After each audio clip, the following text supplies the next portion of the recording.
গুচ্ছ অধিভুক্ত ২৪টি বিশ্ববিদ্যালয়ের দ্বিতীয় ধাপের ভর্তি কার্যক্রম শেষে তৃতীয় ধাপের ভর্তি কার্যক্রম কিন্তু শুরু হয়নি। অনেক শিক্ষার্থী কিন্তু তৃতীয় মেরিটের জন্য অপেক্ষা করছে এবং চতুর্থ মেরিটের জন্য কিন্তু অপেক্ষা করছে। কিন্তু একদিকে দেখা যাচ্ছে তোমার বিশ্ববিদ্যালয়গুলোতে তোমার যথেষ্ট পরিমাণ আসন কিন্তু পূরণ করে নিয়েছে। প্রায় ৯৭.১২% আসন কিন্তু পরিপূর্ণ হয়ে গিয়েছে।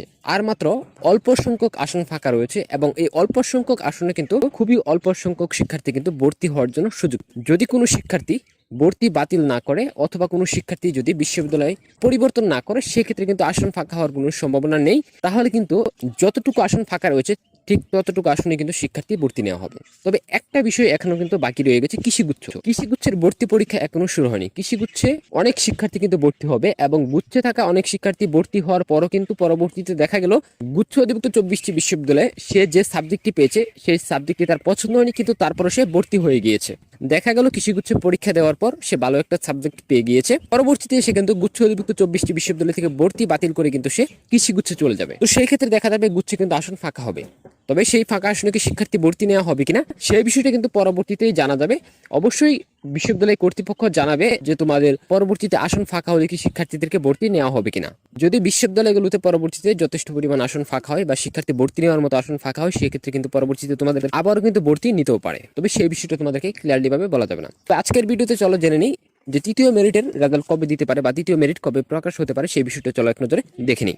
দেশের পাবলিক বিশ্ববিদ্যালয়গুলো শিক্ষক ও শিক্ষার্থীদের আন্দোলনের কারণে ২০২৩-২৪ শিক্ষাবর্ষে জিএসটি গুচ্ছভুক্ত ২৪ বিশ্ববিদ্যালয়ের ভর্তি কার্যক্রম বন্ধ হয়ে গেছে। পরবর্তী ধাপের ভর্তি কবে শুরু হবে সেই বিষয়টা বলতে পারছে না কর্তৃপক্ষ। তবে চলতি মাসের মধ্যেই এই কার্যক্রম শেষ করতে চায় কর্তৃপক্ষ। আর ক্লাস শুরু হবে আগস্টের প্রথম দিকে। তোমাদের তৃতীয় ধাপের ভর্তি কার্যক্রম কিন্তু এই মাসে সম্পূর্ণ করার সিদ্ধান্ত রয়েছে। তবে যদি আন্দোলন না কমে বা আন্দোলন চলমান থাকলে কিন্তু সেক্ষেত্রে কিন্তু এই ভর্তি কার্যক্রমের সময়সীমা কিন্তু আরো পিছিয়ে যাবে। গুচ্ছ ভর্তি পরীক্ষার আয়োজক কমিটির আহ্বায়ক এবং যশোর বিজ্ঞান ও প্রযুক্তি বিশ্ববিদ্যালয়ের উপাচার্য এইসব তথ্য নিশ্চিত করেন। এছাড়া গুচ্ছভুক্ত বিশ্ববিদ্যালয়গুলোর ৯৭.১২% আসন পূর্ণ হয়ে গেছে। শিক্ষক শিক্ষার্থীদের আন্দোলনের কারণে পরবর্তী ধাপের ভর্তি কার্যক্রম সম্পূর্ণ করা যাচ্ছে না। শিক্ষার্থী বন্ধুরা, খুব অল্প সংখ্যক আসন কিন্তু ফাঁকা রয়েছে তোমরা দেখতে পাচ্ছ। সো এই অল্প সংখ্যক আসনে কিন্তু অল্প সংখ্যক শিক্ষার্থী কিন্তু ভর্তি হওয়ার জন্য সুযোগ পাবে। সো যাদের অনেক বেশি মেরিটে রয়েছে তোমরা সেকেন্ড টাইমের জন্য প্রিপারেশন নিয়ে নিতে পারো, সেকেন্ড টাইমের জন্য তোমরা প্রস্তুতি নিতে পারো। সো শিক্ষার্থী বন্ধুরা, এই মাসে তোমাদের ভর্তি কার্যক্রম সম্পূর্ণ হওয়ার সম্ভাবনা রয়েছে। যদি তোমার আন্দোলন কমে যায় সেক্ষেত্রে কিন্তু এই মাসে তৃতীয় মেরিট প্রকাশ করা হবে। সো শিক্ষার্থী বন্ধুরা, আজকের মতো এই পর্যন্তই। দেখা হচ্ছে আগামী ভিডিওতে। তখন পর্যন্ত সবাই ভালো থাকো, সুস্থ থাকো।